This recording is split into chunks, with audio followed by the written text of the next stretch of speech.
Unless you've been living under a rock, you've probably noticed that kombucha has taken over your local gentrified grocery store. Enthusiasts claim that all these friendly probiotics will solve your life's problems, from cancer to obesity. It's no wonder that this tangy carbonated drink has found its way into the hands of your local health nut. With exciting labels promising fun, flavor, and health, can a drink be delicious and good for you? Today, we're going to be diving into how this disc of discharge has been turning tea and sugar into kombucha for thousands of years, whether or not it actually works, and how it created a multi-billion-dollar industry.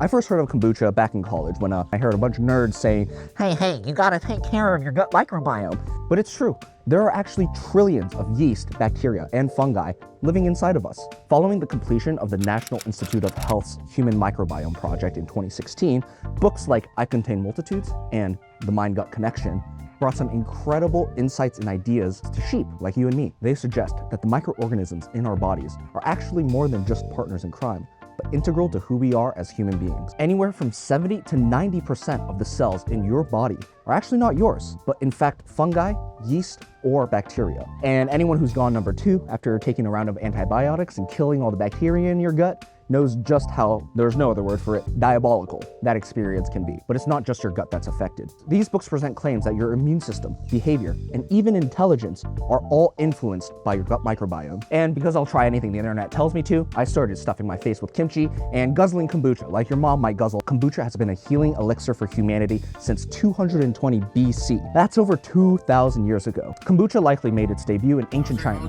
just like my ancestors, the exact place where tea originated from. Most likely, some idiot just left their sweetened tea out for a little bit too long and decided to drink it anyways. Luckily, it seems to have really worked out for them, and now we're drinking it to this day. Later, it spread to Japan, where kombucha supposedly got its name from the Emperor Ignyo, hence the name kombu, supposedly his name, and cha, meaning tea, except his name wasn't kombu. The drink then made its way up through Russia and then the rest of Europe as a popular home remedy for various ailments. After a dip in popularity in World War II due to a shortage of ingredients, and then found its way to the United States in the 90s. To learn more, I made my way up to New York City to visit one of my best friends, Zach, who has been making this stuff since we were roommates and who has the key ingredient we need to make this drink. You might be wondering, what is this weird piece of jello marinating in this weird brown liquid? Well, today on How It's Made. Making kombucha is very simple. All you need is tea, sugar, and most importantly, this floppy disk, known as a SCOBY. No, not Scooby-Doo. Is there anybody in here?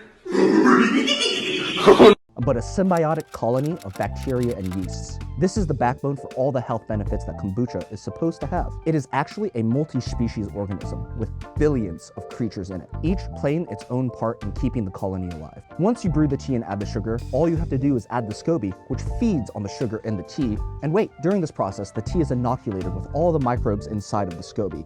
And then, these microbes take the sugar and produce all sorts of chemicals that are also supposed to be good for you. After that, you're pretty much done. You can either drink it immediately, or you can add it to a bottle with some extra sugar to get that carbonation that we all love. So let's take a look at what's really in this stuff.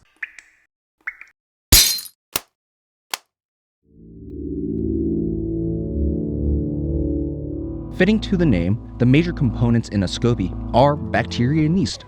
Wow, what a surprise. They produce this thick and juicy cellulose matrix. You can see this net of spindly fibers especially clearly under phase contrast, a microscopy technique that allows us to see clear objects more clearly. Within this matrix and the surrounding juice, you'll find a variety of yeasts like Saccharomyces and Brettanomyces. These circular fungi produce ethanol.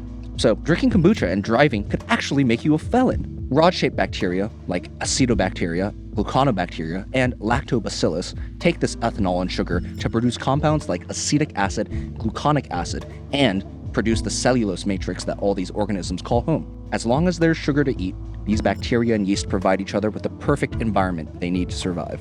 Now, let's compare this to what's in commercially sold kombucha. Some store-bought kombuchas are actually pasteurized, which kills literally everything inside.